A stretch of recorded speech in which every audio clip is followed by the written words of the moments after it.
So now we need to show how we can add the balance every time we have a spin.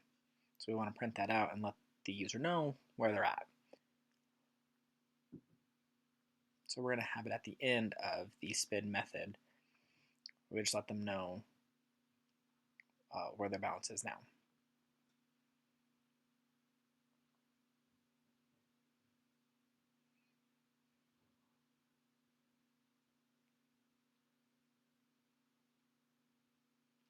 But at this point, we haven't actually changed the balance at all. So what we want to do is have the balance and then update it. So we're going to minus equals, and what that does is it will decrease the balance by whatever you put on the right side of that equation. So that replaces the need to have this balance equals this balance minus whatever the amount is going to be. So we're going to subtract the cost per reel times number of reels,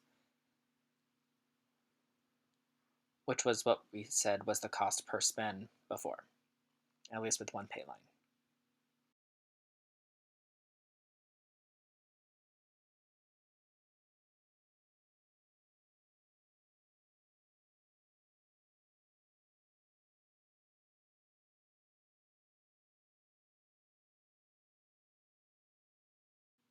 So since it seems like we're going to be needing to use this in other places, I mean at this point we've already used it twice, we're going to actually make a variable that's called cost per pay line, which will basically be cost per spin if you're only doing one pay line. If you're doing multiple, then it'll be a multiple of the cost per pay line. Now we can replace this with that variable.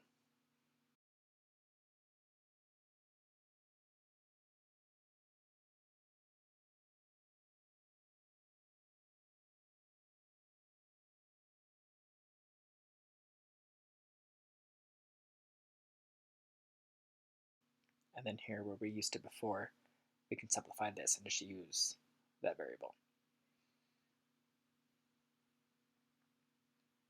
So if we run it and then spin, we can see that the balance decreased by one pay line amount. And if we keep going all the way down, we can have a negative amount. So now we're going to limit the spin method to only run if there is an available balance that is greater than the cost it would be to make that spin bet.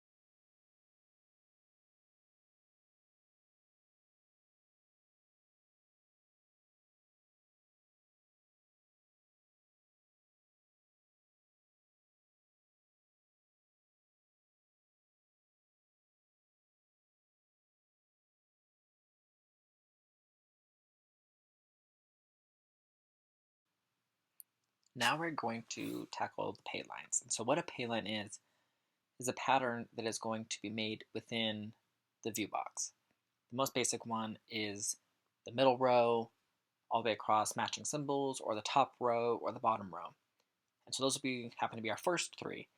But then there are some other ones where it might make a big M if you connected all the dots, or it might make a W or a V upside down.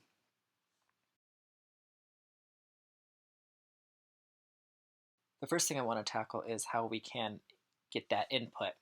So every turn, the user is going to be able to pick how many pay lines they want and which ones that they want to select for that spin. My thought on how to tackle this first is to bring in a number, and that's going to tell us how many pay lines that there are going to be, and then we can go from there. So eventually, I think we want to have it where they can entering a list, but we're going to start with just entering in the number of Paylines that they would like to bet, and then we can work our way from there. So I've now changed our scanner to be looking for the next int token, so if they enter letters or a word, it won't actually accept it. It'll need to be a number.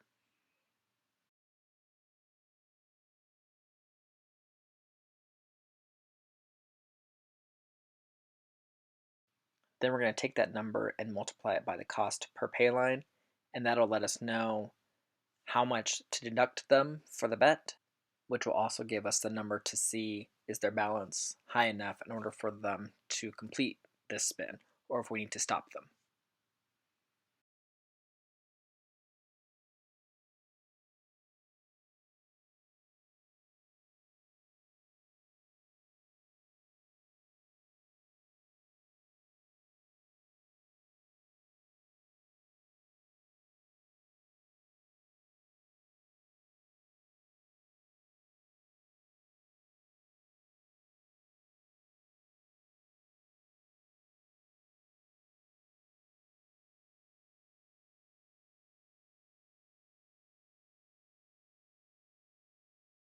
So this will actually be the spin cost, and we're going to do the multiplication in the variable, and then we can reuse that variable throughout.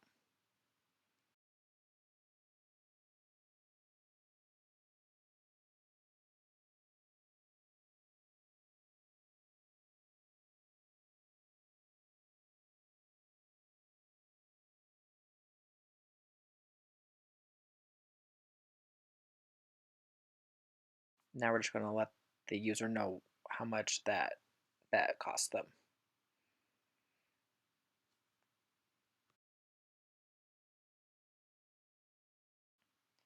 The next thing we want to do is allow this game to actually eventually end. So part of this is we're going to have a boolean called can play, and we're going to be able to toggle that value based on some logic. So the first is we're going to limit some of these numbers as they come as constructors.